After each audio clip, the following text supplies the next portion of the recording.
आहोत. उद्धव ठाकरेंनी शिवाजी पार्कवरती आंदोलन करत सोनम वांगचूक आणि अभिजित दिपकेंना जाहीर पाठिंबा दिला.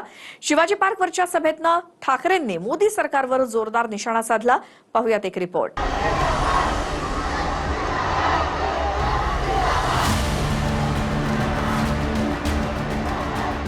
उद्धव ठाकरेंनी शिवाजी पार्कवर आंदोलन करत सोनम वांगचूक आणि अभिजित दिपकेंना जाहीर पाठिंबा दिला. शिवाजी पार्कवरच्या सभेतून ठाकरेंनी मोदी सरकारवर जोरदार हल्लाबोल केला. मोदी सरकारची जी घोषणा आहे, मुलगी शिकली प्रगती झाली, अरे पण शिकून परीक्षेला गेली आणि पेपर फुटला.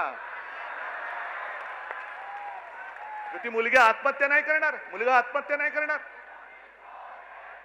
मग एवढ्या मुलाने आत्महत्या केल्या तरी एक धर्मेंद्र प्रधान तुम्ही डोक्यावर घेऊन नाचताय. मग धर्मेंद्र प्रधानला असं काय सोनं लागलेलं आहे? काय आंदोलन सुरू असतात, अनेक आंदोलन होत असतात, चालू असतात. त्यातलं आंदोलन आहे, मी तर अनेक आंदोलनं बघितलेले आहेत.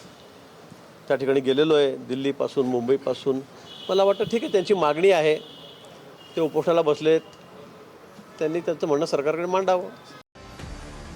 नीट पेपर फुटीवरून केंद्रीय शिक्षण मंत्री धर्मेंद्र प्रधान यांच्या राजीनाम्याची मागणी होते. अभिजित दिपकेसह विद्यार्थ्यांनी यासाठी दिल्लीतल्या जंतर मंतरवर आंदोलन उभं केलंय.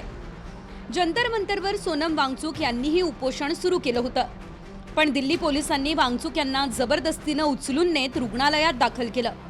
यावरूनही ठाकरेंनी मोदी सरकारवर जोरदार निशाणा साधलाय. आज सोनम वांगचूक उपोषणाला बसलेत तिकडे, पण सोनम वांगचूक यांचे वडील सुद्धा, त्यांनी सुद्धा उपोषण केलं होतं. माहितीये तुम्हाला किती जणांना? कोण गेलं होतं त्यांच्याकडे बोलायला?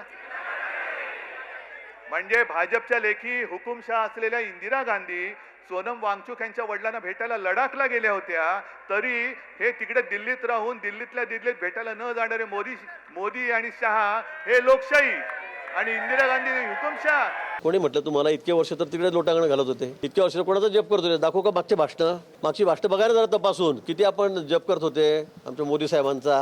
तुम्ही तुमचं काम चालू द्या, तुमचा पक्ष तुम्ही तिथेच राहा, तो फक्त कसा वाचेल याकडे लक्ष द्या. आम्ही काही म्हणत नाही कोणापुढे झुका, आमच्या पुढे झुका. लोक बरोबर त्यांना त्यांची जागा दाखवतायत आणि ते पुढे लोकांनी त्यांना बरोबर झुकवतील.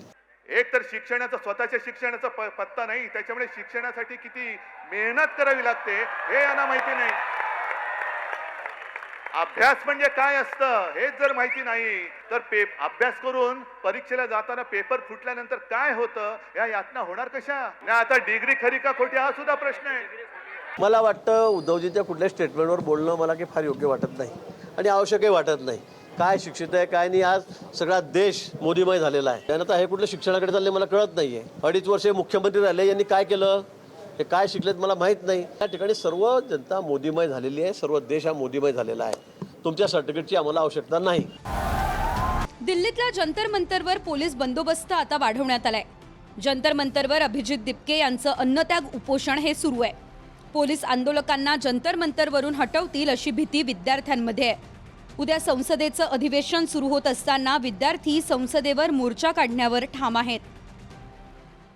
सगळं हे जे काय बघतोय ना, आज सगळे तिकडे पोलीस फाटा वगैरे आणतायत. कोणासाठी आणताय? अरे एवढे घुसवा ना तर पाक व्याप्त काश्मीरमध्ये का नाही घुसवत तुम्ही? माझ्या नौजवान सगळ्या तरुण आणि या तरुणाई विरुद्ध तुम्ही आणखीन जे देशाच्या रक्षणासाठी सैन्यात जमा झालेले ते भरती झालेले तरुण वापरणार, म्हणजे तरुणांनाच तरुणाच्या विरुद्ध उभे करणार आणि तुम्ही काय तिकडे जिलब्या पडत बसणार?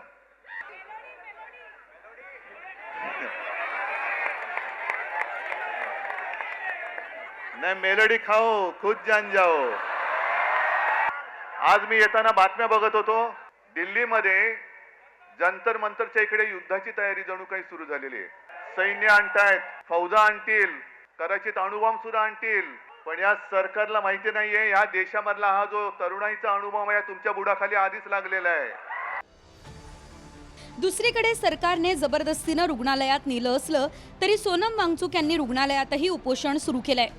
वांगचूक यांना सफदरजंग रुग्णालयातून दुसरीकडे हलवावं अशी मागणी त्यांच्या पत्नीनं केली आहे, पण दिल्ली कोर्टानं ही मागणी फेटाळून लावली आहे. सोनम वांगचूक यांना जबरदस्तीनं रुग्णालयात नेल्यानंतर जंतर मंतरवर विद्यार्थ्यांची गर्दीही वाढू लागली आहे. सरकारनंही सुरक्षा व्यवस्था वाढवली आहे. त्यामुळे अभिजित दिपके आणि विद्यार्थ्यांच्या संसदेवरच्या उद्याच्या मोर्चाकडे संपूर्ण देशाचं लक्ष लागून राहिलंय. Bureau report, TV9 Marathi.